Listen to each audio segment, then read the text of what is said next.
cardiac surgery for $800. Just want to reassure you, it hasn't happened yet. I'm extremely grateful to IFC and their partners for giving me this opportunity. We believe that India will become the first country in the world to dissociate healthcare from affluence. India will prove to the world within the next 10 years that the wealth of the nation has nothing to do with the quality of healthcare its citizens can enjoy. We are blessed in having a very, very dynamic government with dynamic leadership, which we are convinced is going to make it happen. And this will become a model for the rest of the world to follow. How do you reduce the cost of healthcare? The only solution is build something big. We are able to break even by doing a heart operation for about $1,500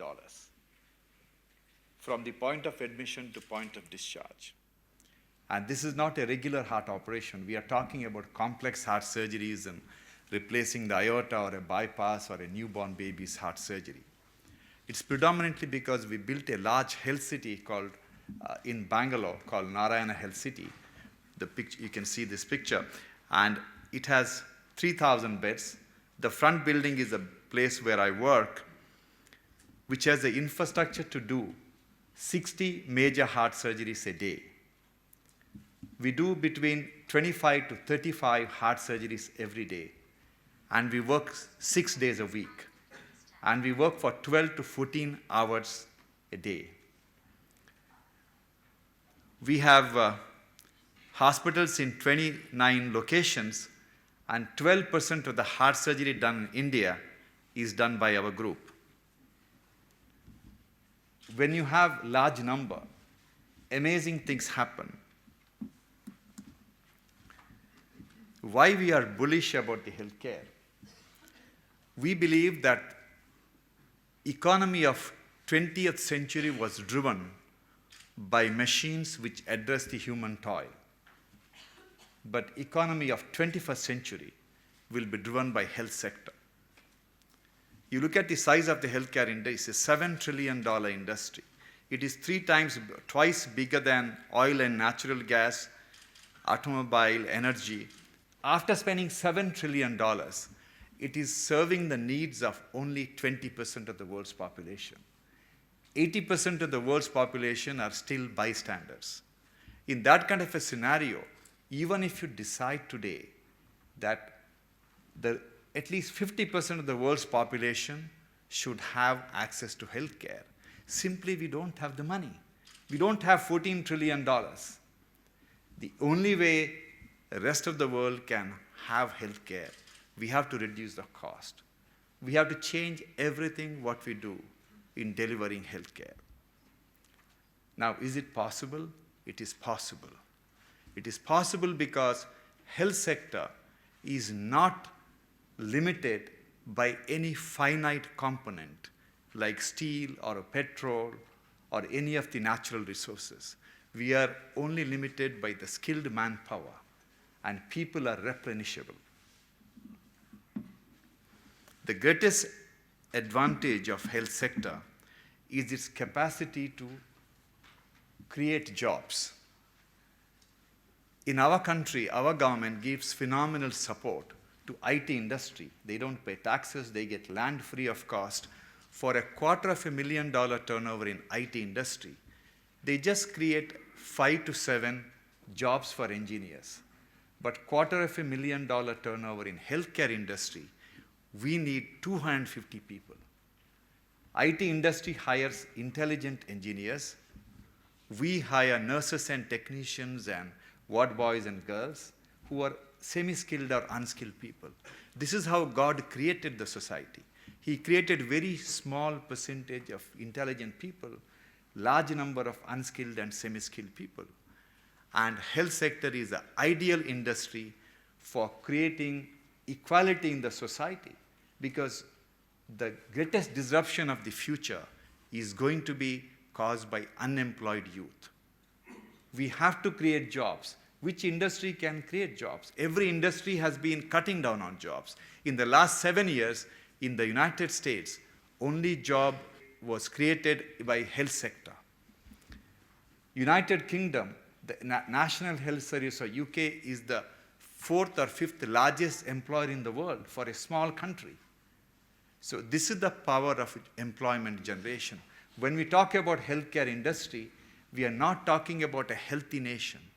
We are talking about an industry which can create social equality so that everyone will be happy working and earning their money, whether they are extremely clever or less clever. As an organization, we have over 15,000 people working in different parts of the country. And at one point of time, 90% of our employees were women. That was the condition laid by the family, that if there is any job has to be given to a woman. Now, why is it important to create a job for a woman?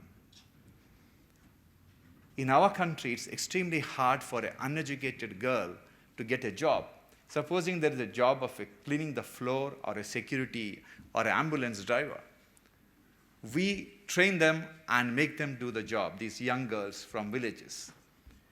Why is it important? Because if I have the job of cleaning the floor, I give the job to the man and give him $100 salary. He will spend $50 every month for his own personal expenses. And $50 goes to the family's welfare. Instead, I give the job to his wife and give her $100 a month. She will spend the entire $100 for the family's welfare. And a woman who comes from a lower socioeconomic strata, once she gets employed, she becomes an empowered woman. And empowered women will discipline the children. She is no more a doormat. She will discipline the children. She will teach them how to take decisions, how to differentiate between what is right and wrong. And these children, when they grow up, will build a great nation. Around 10 years ago, when I was building a hospital in Bangalore, there was a drought in state of Karnataka. Farmers lost their capacity to buy healthcare. So I talked to my friends, and we thought about launching a health insurance with 11 cents per month. The insurance would pay only for the operation. There are 1,650 varieties of surgeries done on the human body, and the insurance would pay for it. We networked with 400 hospitals across the state, and they agreed to perform the operation, and government agreed to become a reinsurer. In 10 years, over 700,000 farmers had varieties of surgeries. Over 85,000 farmers had a heart operation just by paying 11 cents per month. And this insurance pays only for the operation. They don't pay for the medical treatment, but operation they pay from the point of admission to point of discharge. Today we have 4 million farmers who are paying 22 cents. We revise this insurance premium. In this scheme, there is no fraud. There is no fraud because nobody wants to get an operation done, even if it is free, if it is not required. We have 850 million mobile phone subscribers who are spending at least 150 rupees per month just to speak on the mobile phone. Now we are trying to convince our government, if we can have a health insurance where every mobile phone subscriber pays 20 rupees per month, we can cover the healthcare expenses of 850 million people. This is the power of technology, which brings millions of people together virtually at no cost. Now, all this transformation to happen, you need hospitals. traditional hospitals are not affordable by the common man. So we worked with L&T, which is India's largest construction company, to build and equip a 200 to 300 bed super specialty hospital where heart surgery, brain operation, joint replacement is done for $6 million. We wanted the building and equipment. The equipment should be CT scan, MRI, cath lab, dialysis, laboratories, everything. And we also wanted the company to build the hospital in 6 months. It takes about 3 years for a hospital to come up. And this is what they did. We took 8 months. We couldn't finish in 6 months. We ended up spending $7 million. We couldn't do it in $6 million. There are 100 towns in India which require this kind of a hospital, and it is possible. It is possible because we strongly believe that when you have money in the bank, your brain stops working. We have no money, but we want to do things.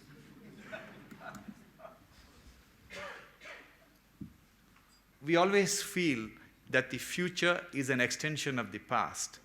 Future is different. How you create future is left to you. It's a clean slate.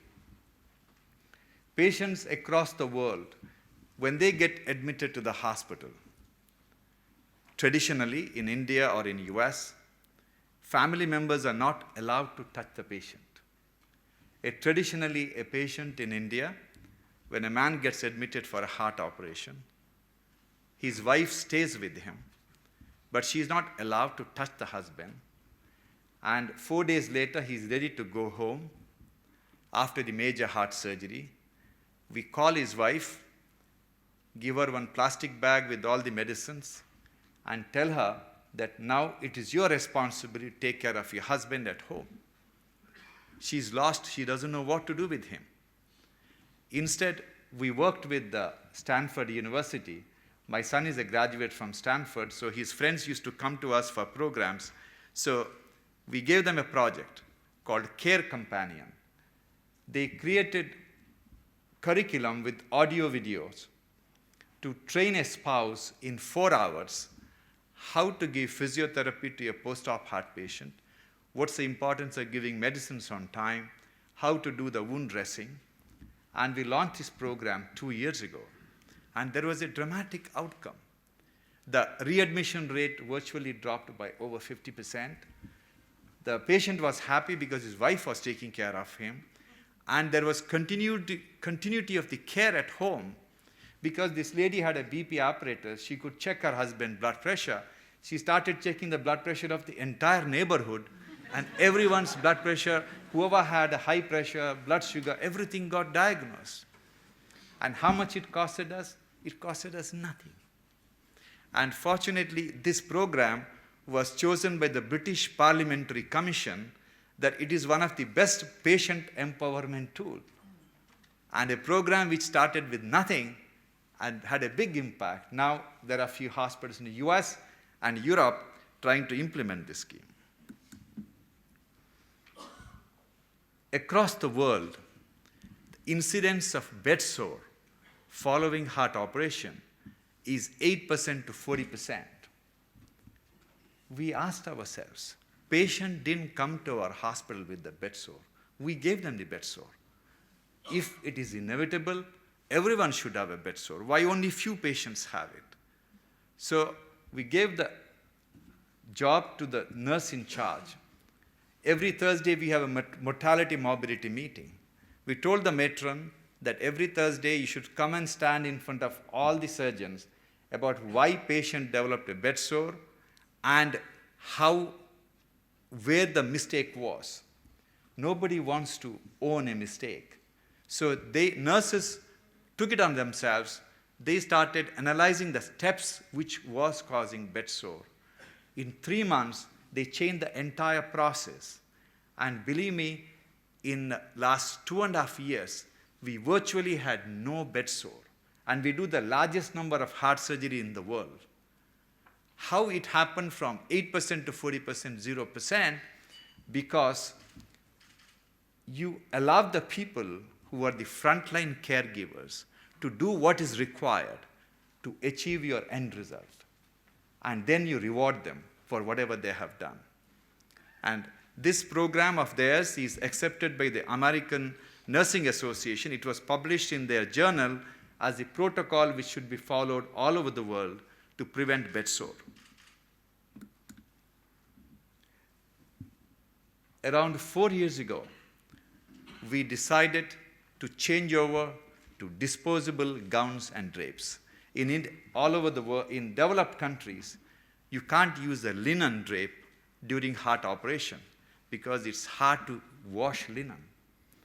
In India, almost 99% of the hospitals still use linen. It's hard to clean it. But 4 years ago, we decided not to use linen. And there were 2 multinational companies supplying disposable gowns and drapes, and we talked to them, and they wanted us to pay 5,000 rupees per every heart operation, so they supplied the entire lot of requirement of linen and gowns. We were spending about 1,800 rupees for linen. We are willing to pay up to 2,500 rupees. But these companies refused to come down. So I asked my friend, who got hold of his friends, and they started a company called Ameralis. And material for disposable gowns and drapes is made by a company called Alstom.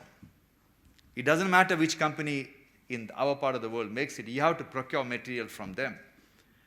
All they did was cutting and stitching and autoclaving. And we are blessed in having millions of garment workers who stitch the most beautiful suit which Americans wear.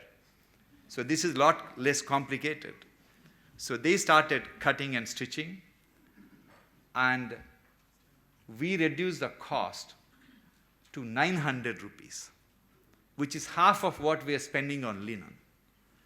And now they are the largest surgical disposable company in India, and they are planning to reduce the price to 500, half of what they are doing, because they got the CE marking. Soon they will get a US FDA. They can sell it to any part of the world. So essentially, you can have things which are much better than what you have at half the price what you want to spend, provided you have the volume. Because when this company started, they had 12% of the Indian market in their hand. And this is the beauty of using the business concept. Charity is not scalable.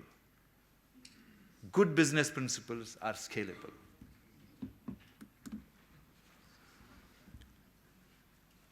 We constantly reduce price. We always want to ensure that our doctors are aware of how much it costs for a procedure or an investigation. We have invested heavily on technology. Every day by 12 o'clock in the afternoon, all the doctors, senior administrators get an SMS on their mobile phone with previous day's revenue, expenses, and EBITDA margin. Why is it important for us to have a profit and loss account on a daily basis?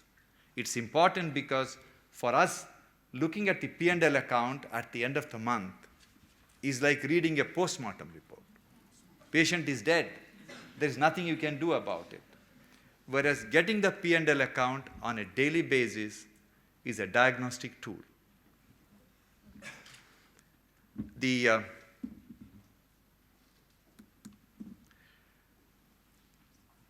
Just want to ask you, especially the doctors, which is the most expensive medical equipment? Can anybody guess?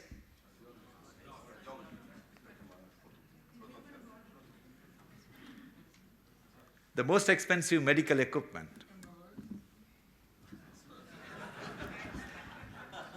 It's a doctor's pen. Once the doctors realize how much it costs for a particular investigation or a drug, believe me, the utilization of the services come down by 50%. They know half the things what they do really doesn't matter to the patient. Talking about the doctors, we need passionate doctors.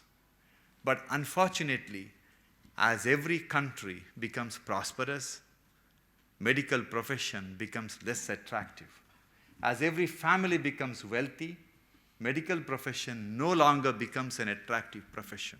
They would rather become MBAs in a business and manage the finance than take care of the patient at 12 o'clock at night.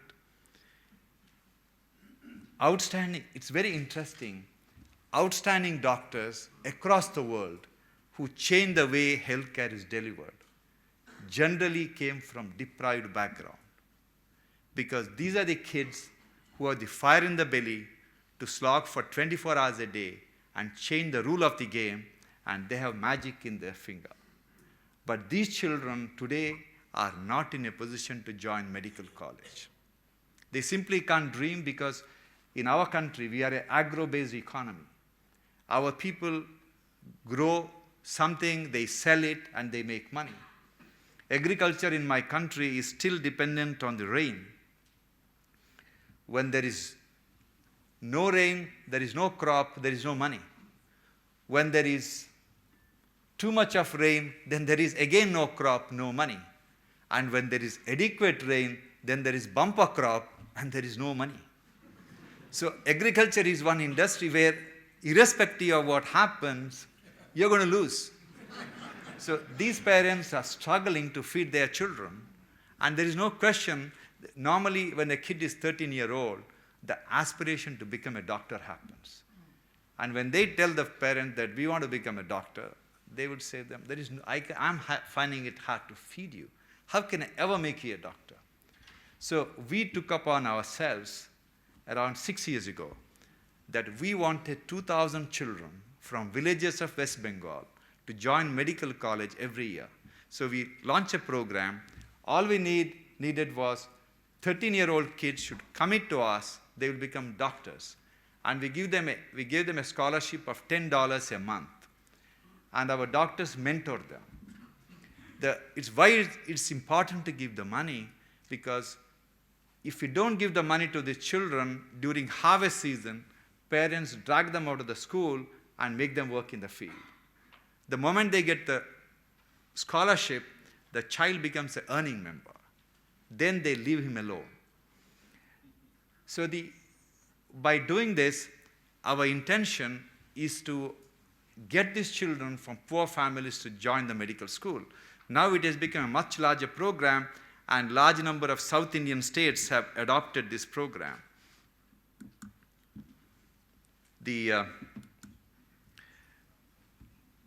We invest on technology. We invest on technology way ahead of others.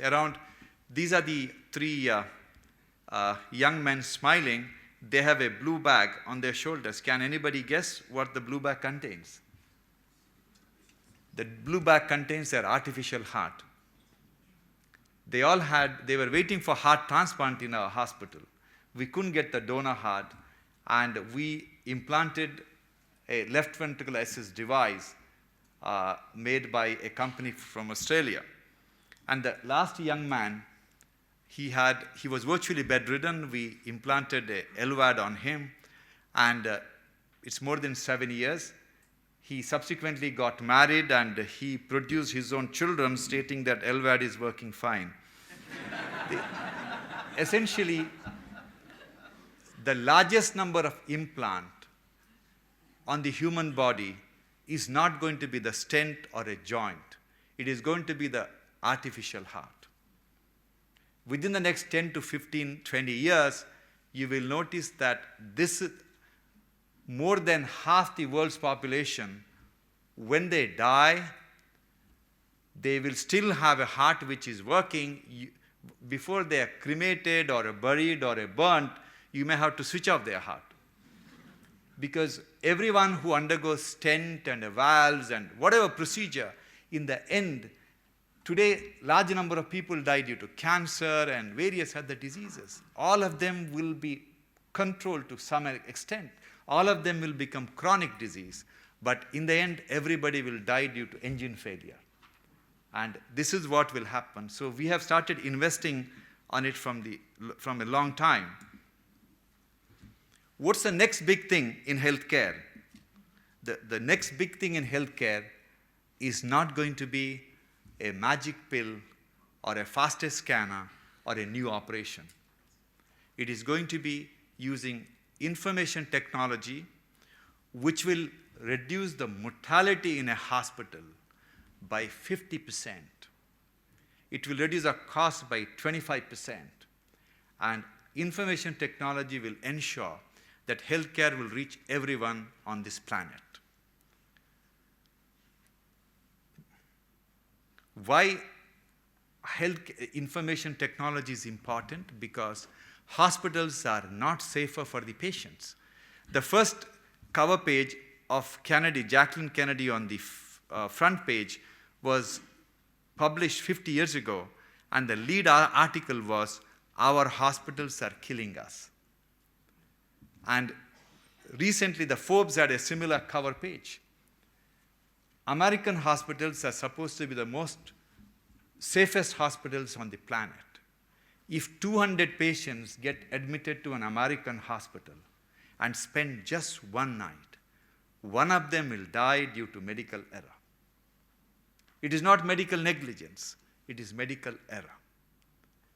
Getting admitted in an American hospital is 10 times riskier than skydiving. Why? Because I'm quoting a very famous statement by Captain Sullenberger, who was a very famous pilot who landed a plane on River Hudson. And he was asked by American Health Association to study the risk involved in the processes in a hospital. And his statement was, a doctor could alternatively be God or a cowboy, ruling the hospital by preference or whim, with insufficient consideration for best practices or procedural standardization. Why? Because we have no protocol which can be utilized. Everybody has a protocol that is nicely bound and kept in a shelf, but things has to change. We believe in 5 years, smart software will make smarter diagnosis than doctors. We believe in 10 years, second opinion from a software will become mandatory. I have written 10 years. It will be much shorter than 10 years. I'm writing 10 years because my colleagues won't shoot me down. Technology will not replace doctors. It will make them safer and efficient. And most of this technological transformation will happen in India predominantly because we are blessed in having extremely smart software engineers who can do amazing things, and I'll show you shortly what they can do. Now, is it difficult? It is not difficult. It is not difficult because ICD-9 says there are only 6,000 diseases one can suffer from. Out of the 1,000 diseases are common. When a doctor, irrespective of how famous he is, when he is making a diagnosis, he doesn't have more than 1,000 diseases in his mind. And there are only 50,000 signs and symptoms. And there are only 50,000 lab findings. So all you have to do is to match 5,000 diseases with 100,000 signs and symptoms. You don't need a supercomputer. Your mobile phone can do that. So we use technology for the grassroots level workers. He's a patient of ours. His name is Hiremat. He's paraplegic. He's not able to walk. He's paralyzed below his waist. He was a pharmacist. He had a mitral valve replacement. And he was managing his INR. That's the test he has to do after the valve replacement is done to take his warfarin tablet. He was managing it very efficiently. So we trained him. The Stanford University came up with a curriculum to train him. Then, any patient who is on warfarin or acetron, this is nothing but rat poison. If you take too much of it, you can die due to bleeding. So these patients must undergo blood tests every month. and they need to wait in a queue in front of hospital to talk to the doctor to understand what the dose is. So we told him that he will stay at home, and he was connected with the internet, mobile phone, and every possible means of communication. And patients call him saying that my INR is 2.5, and he will go through the algorithm and he will say, okay, you need to take 5 milligram or 7 milligram. And he is managing the INR of few thousand patients across the world. He gets over 300 to 400 calls from patients on a mobile phone or email or whatever. And the beauty is not just giving them the dose. If he doesn't hear from a patient for more than few weeks, 2 weeks, 3 weeks, he calls them saying that, why you haven't done your test? Because patients sell their house, get a wall replacement done. After 6 months, when they feel good, they stop taking medicine, and the valve gets choked and they die. And he's singularly responsible for saving lives of few thousand people. And how much it costs us? It only costs us 50,000 rupees per month to maintain his office. And what is the outcome? He has saved lives of thousands of people. This is the power of technology. This is what we can do using technology, using basic common sense. We looked at all the modern softwares causing billions of dollars from US, so-called EMRs. It takes about 75 hours of training for a brilliant doctor to understand how to use those softwares. We realized that that is not what is good for our nurses and doctors. So we took a decision that within 2 years, every patient of ours, when he gets admitted to our system, he should have an iPad in his hand, and whatever information, whatever software is required is built in. So we started working with Cognizant, and they developed a fantastic software called iCare, only to manage our post-op ICU. And we load the software to the iPad and give it to the nurses. In 10 minutes' time, they learned how to use it. iPhone doesn't come with the instruction manual. Why should a iCare or any EMR should come with the instruction manual? So this is what we did, and today we are working with 2 of United States' largest healthcare chain to implement this program in US. Around 8 months ago, we decided to go on online healthcare. We believe that the future of hospitals across the world will not have outpatient program. Most of the patient, whatever is done in outpatient will be done at home remotely through the phone. So we identified a doctor, her name is Poonam, she's a diabetologist, on a pilot. We told her that we have no money, no software, you do whatever you want to do, but diabetic patients should be taken care at home. And this is how she started her journey. We announced in the hospital that all diabetic patients, 50% of our patients who undergo heart operation in India are diabetics, 50%. When I was in England, it is 20% or 25%. So these patients are told, this is the mobile number, and this is the WhatsApp number of Dr. Poonam. And that's how they should contact her.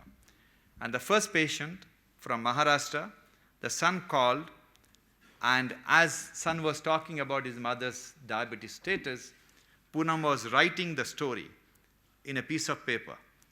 Then after she finished the history, she took a photo in a WhatsApp camera. Now patient has a EMR. Then Poonam wanted to know how big the lady is, and the son took a picture of mother in a WhatsApp camera, same film, and she knew exactly how big the lady is. Poonam wanted to know what diabetic drug she is on.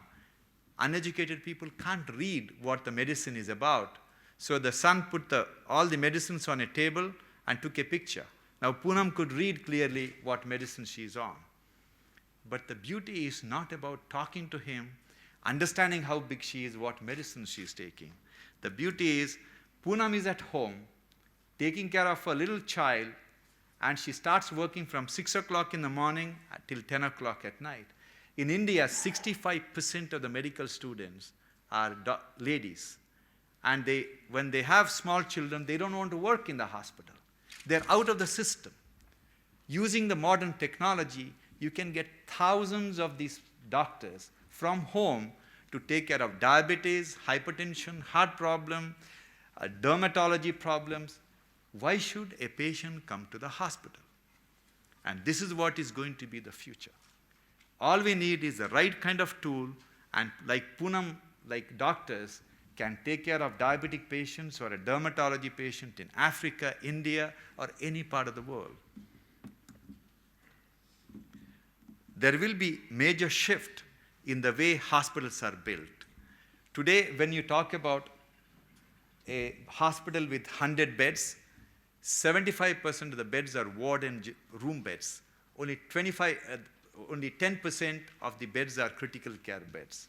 In the next 10 years' time, when you say, I have a 100-bed hospital, 80 to 90% of the beds will be critical care beds. Ward beds are going to disappear. That means nearly 80% to 90% of the nurses who are working in non-critical care areas are going to lose their job because they have no skill to take care of a patient on a ventilator. So we started investing on simulators to train nurses to manage a critical care patient. There are only 110 tasks a critical care nurse does. Why is it important to train them in ICU? It's predominantly because universities today do not give the knowledge. Sorry, they don't give the skill. They only give the knowledge. If you ask any traditional university in India or in US, ask them to create a curriculum to train a bus driver, you will get a 500-page curriculum. They will explain the bus driver how the aerodynamics works, how the engine works, but they won't put him on a driver's seat and teach him how to drive the bus safely. Whereas if you send him to a driving school, they won't teach him any of those, but they will teach him how to drive the bus safely.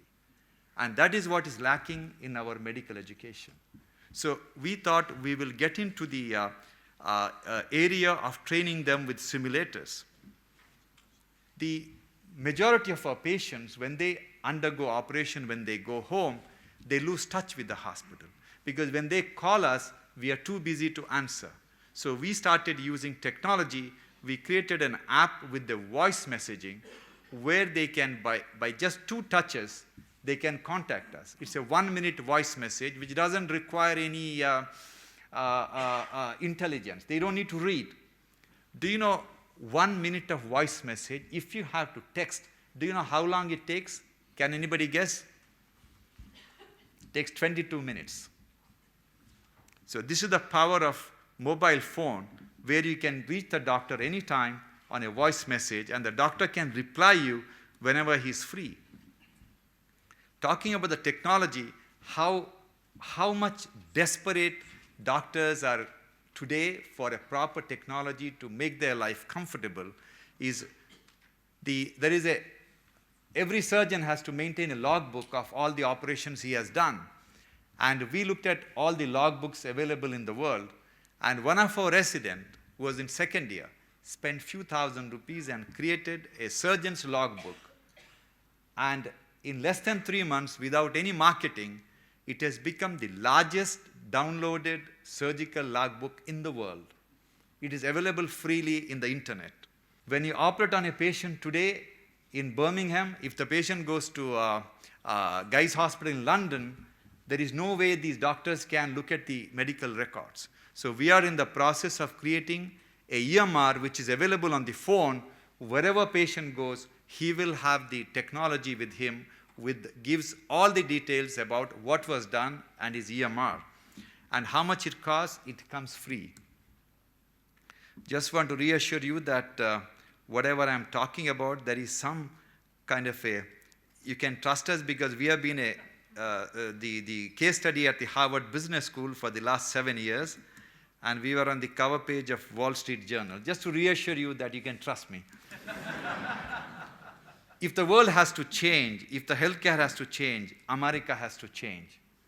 If America has to change, they have to see it themselves. So we built a hospital in Cayman Island, which is only about 75 minutes from Miami airport, and this hospital is they have already implanted 2 artificial hearts, and recently they got accredited by Joint Commission of US in less than 1 year. Now I would like to tell you for the next few minutes, I hope I have another 10 minutes, about things I want you to hear. So far you have been hearing about what you like to hear. It's about what exactly is happening in healthcare in India, Africa, and Latin America. In my country, which has perhaps some of the best doctors in the world, every year 300,000 children, the day they are born, and every 10 minutes a young lady dies somewhere in India during childbirth. Nobody talks about it because they are the children of voiceless millions. Why we have such a high infant mortality rate? Why we have such a high the maternal mortality rate? It's simply because we produce 26 million babies a year. Even if you assume that 20% of the pregnancies result in cesarean section, we need to do 5.6 million cesarean section. To do 5.6 million cesarean section, we need to have at least 150,000 gynecologists. And in the whole country, there are 30,000 gynecologists, and majority of them do not want to conduct childbirth. They don't want to conduct deliveries. So it is not when you look at the healthcare in Asia and Africa, Latin America, everyone tells you that we have poor healthcare because we have no money. It is rubbish. Healthcare has nothing to do with money. Today you give African countries and Asian countries billions of dollars, the indicators of healthcare will never change simply because we do not have, for a successful delivery, you need a gynecologist, anesthetist, radiologist, and a pediatrician. These characters, the number is too small. In India, we have 30,000 gynecologists. We require 150,000 gynecologists. We require 200,000 pediatricians. We only have 20,000 pediatricians. You can't do any operation on the human body without a radiologist to interpret the CT scan. If my friend Terry tomorrow decides to give all the government hospitals in the country a CT scan, MRI, cath lab free of cost, it will be lying idle, Terry, because in the whole country there are only 10,000 radiologists. This is an anomaly. Look at the top 10 causes of death in India. Now, all our governments in India, Africa, everywhere wants to reduce the cause of death or at least prevent the cause of death. Cardiology, heart disease is the largest cause of death. There are only 4,000 cardiologists in the whole country when we require 88,000 cardiologists. Why? Because we only have 268 PG seats required for training surgeons, whereas our requirement is 3,200. In the whole country, there are 4,000 psychiatrists, and we require 152,000 psychiatrists. Nobody looks at these figures. Governments think that instead of spending 1% of GDP, we spend 5% of the GDP, things will change. It can't change. It can't change because everything what is required in our country, we have very strict regulatory structure. I'm a heart surgeon. I can operate on the heart. But if I conduct a cesarean section, I will lose my license. If you do not have a license to induce anesthesia, you may be an MBBS doctor. Now, if you don't have the postgraduate degree called MD or MS, you can't do what you're not supposed to do. Essentially, we in developing countries are very smart in creating first world regulatory structure with the third world infrastructure. Why this is not happening? It is because nobody is telling them that this has to be done. So my very purpose of coming here, the IFC and the World Bank and all the CDCs of the world, when you fund the governments in any part of the world, developing world, when they ask for money to reduce maternal mortality, infant mortality, you have to ask them right question. You have to ask them, do you have methodology to train that many doctors, that many nurses, that many anesthetists? If they don't have, the money will get wasted. We have, in most of the developing countries, enough hospital beds to take care of the whole world. But simply there aren't that many qualified people. So unless this changes, believe me, our dream of having a healthy world is not going to happen. Now, does it mean we need to invest on training doctors from scratch? No. We produce 50,000 doctors a year. US trains only 20,000 doctors a year. But US has 20,000 doctors a year. US has 20,000 undergraduation seats, and US has 32,000 PG seats. So that more people are trained as specialists. India has 50,000 undergraduation seats and only 14,000 PG seats. So in the process, all the young doctors after their graduation spend 3 years to 5 years in attending coaching classes to mug those multiple choice questions to get one of those rare PG seats. They spend 3 years to 5 years wasting their time. They're not taking care of the patient. Unless this is addressed, nothing is going to change. So this is the data I was talking about. The idea of me coming here is to think about a concept of creating a global university. If we can, when there was a crisis after the Second World War, United Nations were created to create the calamity. In World War II, 60 million people died. So United Nations were created. Because we have no health care, 3 times more people die every year in this world, but nothing happens. So if all the countries come together and create a body called Global University, which is a virtual university, because the current global shortage, according to WHO, is 12.9 million healthcare workers. It is very, very underestimated. India alone is short of 3 million doctors, 6 million nurses, and 6 million paramedics. This is the quotation from PricewaterhouseCoopers. Now, why is it not possible to scale up the medical education the way it is done today? It costs in India a minimum of $50 million to set up a medical school.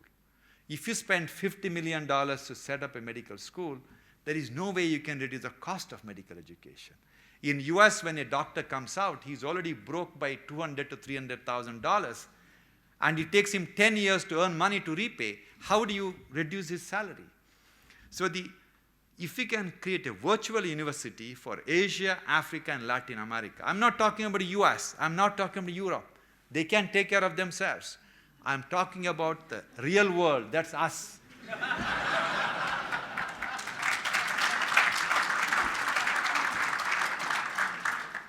If we can get the best academicians to write the curriculum, which is 80% global, 20% local, believe me, every teacher in this world would like to talk about the subject of his choice, which is available online.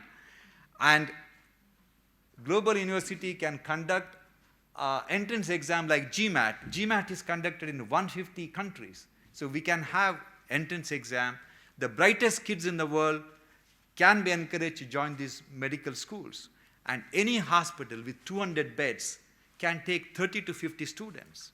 You don't need a separate building or a centrally air-conditioned library to be a medical school.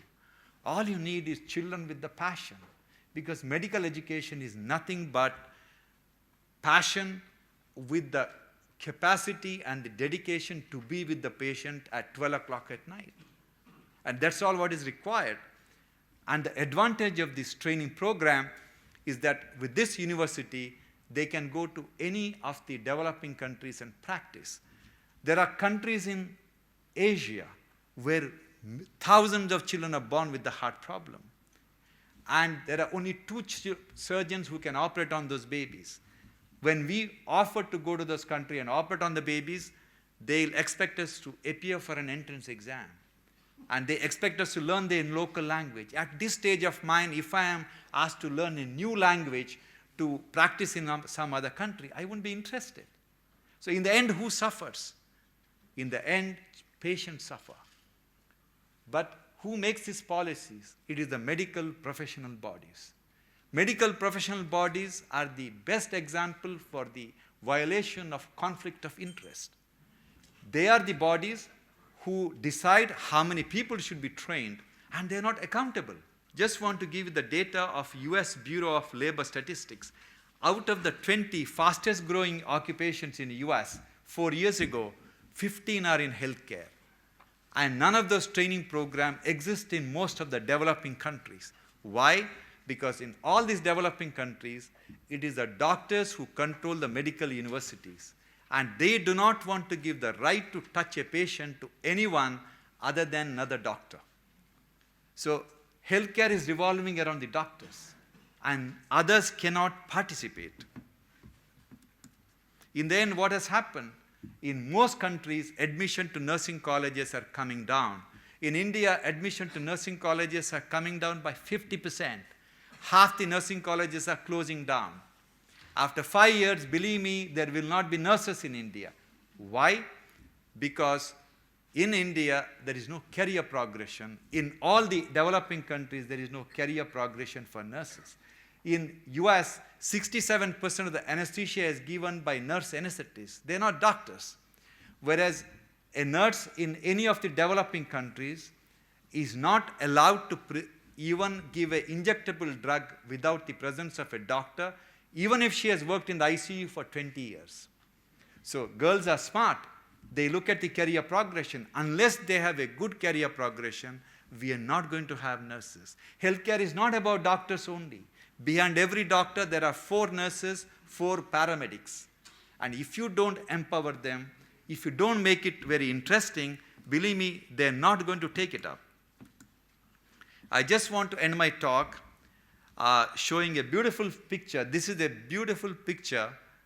It's a painting, original painting, hung in my office. Any visitor coming to my office, they look at this painting and they ask me who the painter is. Then I ask them the same question. And they come up with Michelangelo, M.F. Hussein, and all kinds of names. Can you guess who the painter was? This was painted by a trained elephant in Thailand. If you can train an elephant to do this beautiful painting, can't we train girls from villages?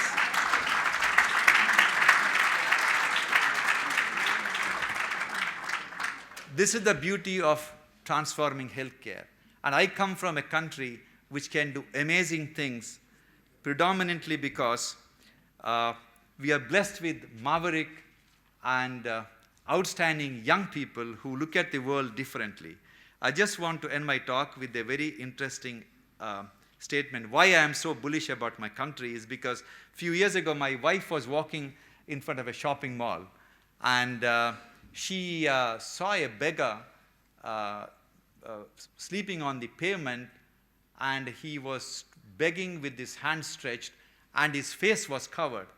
And my wife wanted to know why he covered his face. So she peeped inside, and the beggar was talking to somebody on the mobile phone. And this is India. The future is not an extension of the past. It is different. How it will be is decided by all of us. Thank you very much.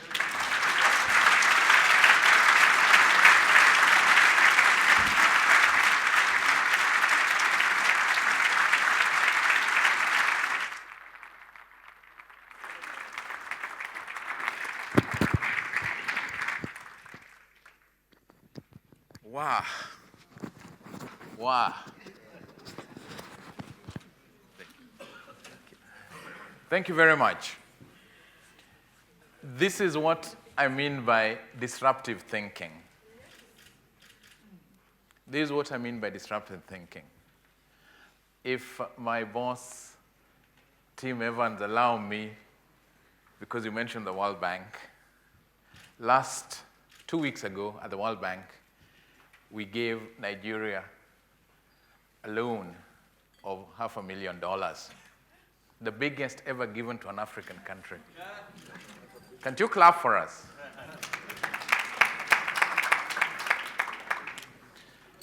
Last year, Nigeria sent 30,000 patients for treatment to India at a cost of $1 billion. This wasn't borrowed money.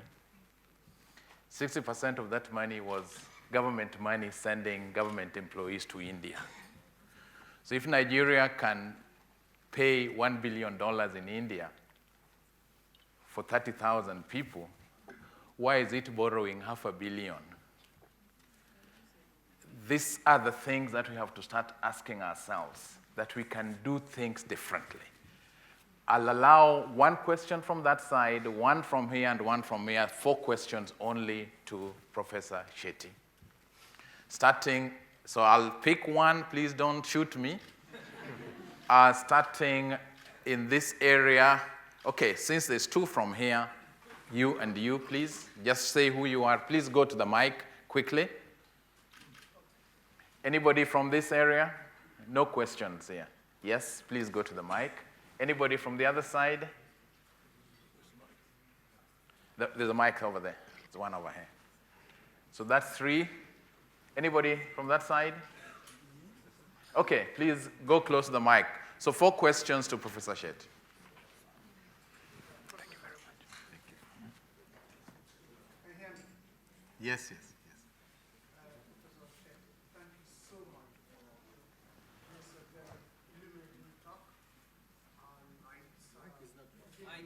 I think the others can't hear, yeah. Can you switch on the mic, please?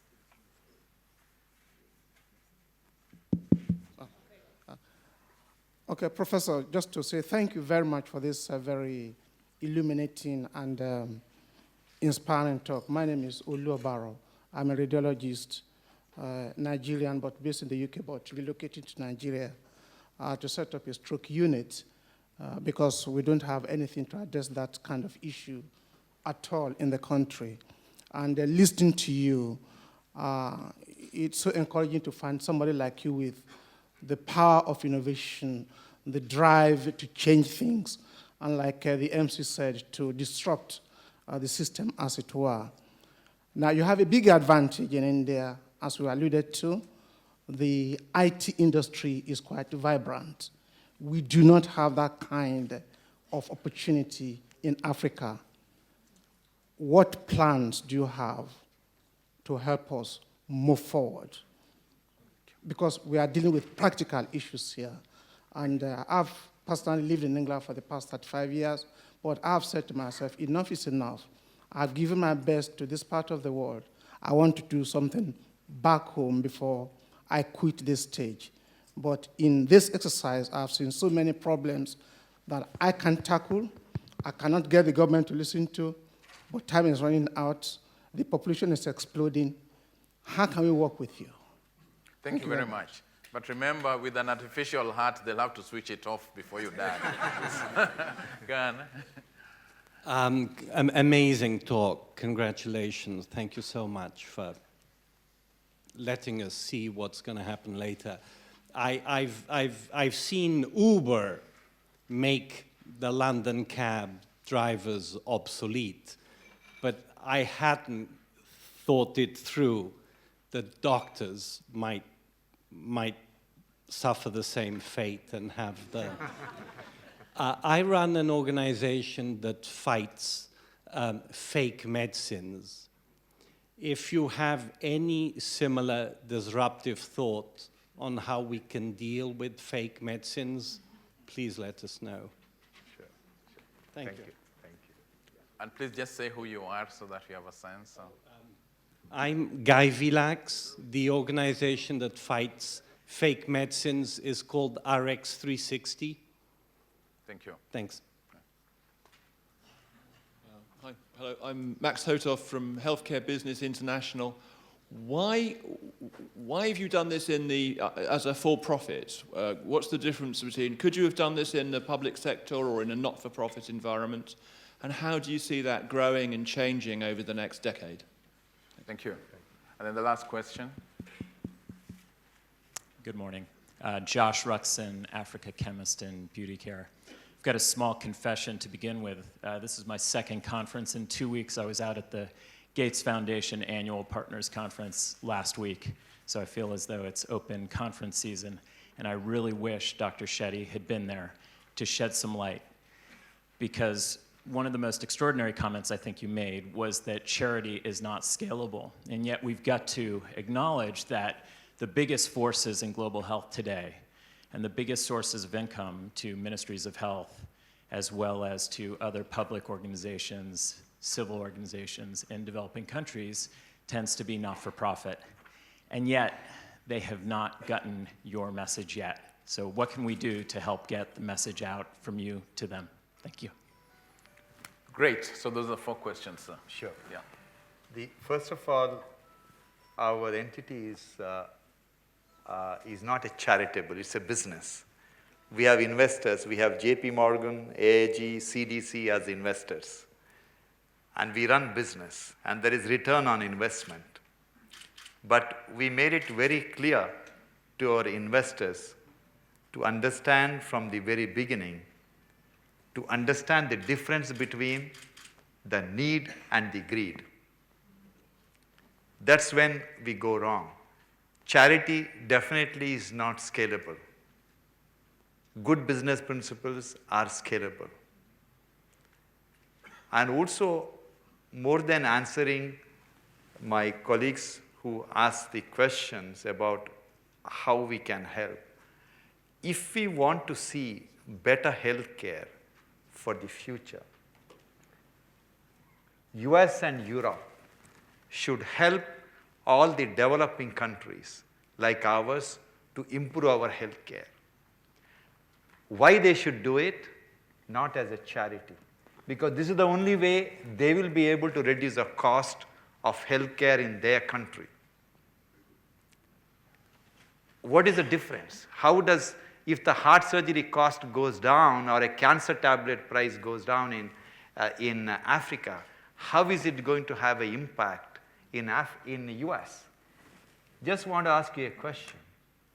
How much an American pays today for a mobile phone compared to what he paid 20 years ago? They pay a fraction of what they paid 20 years ago. Why? Because 850 million Indians are buying mobile phone. And we give the volume to mobile phone company. And this is how the technology blossoms. Everyone makes money. Today, if somebody in the US comes up with a fantastic drug to treat breast cancer, who can buy it? Americans can buy it. Europeans can buy it. Maybe Germans, maybe Japanese and some rich Chinese can buy it. The rest of us can't buy it. But if all of us can buy it, then price of the medicine will, because most of the cost of making medicine is a fixed cost. It's R&D cost. So, but today we can't buy those medicine because there is no hand to prescribe the medicine. To prescribe an anti-diabetic drug, you need a diabetologist. To prescribe an anti-cancer drug, you need an oncologist. And we simply don't have them. So it is not the problem of us alone. It's a global problem. So unless the US and Europe makes an effort, because believe me, if I come up with a concept to change things, my own countrymen won't trust me. But if an American policymaker, a think tank, or the American government says this is the best way to treat patients, believe me, everyone will follow. This is the reality. This is the reality. So I wish I could answer all my colleagues' questions individually, but the issue is this is a global problem. Unless we all come together and work and address it, it is not going to get resolved. But if we can come together and address it, we are going to solve it by not increasing the spend on healthcare, by reducing the spend on healthcare. The cost of healthcare can go down significantly once these innovative technologies are in place. Well, thank you very much, Professor Shetty. I think the message is clear.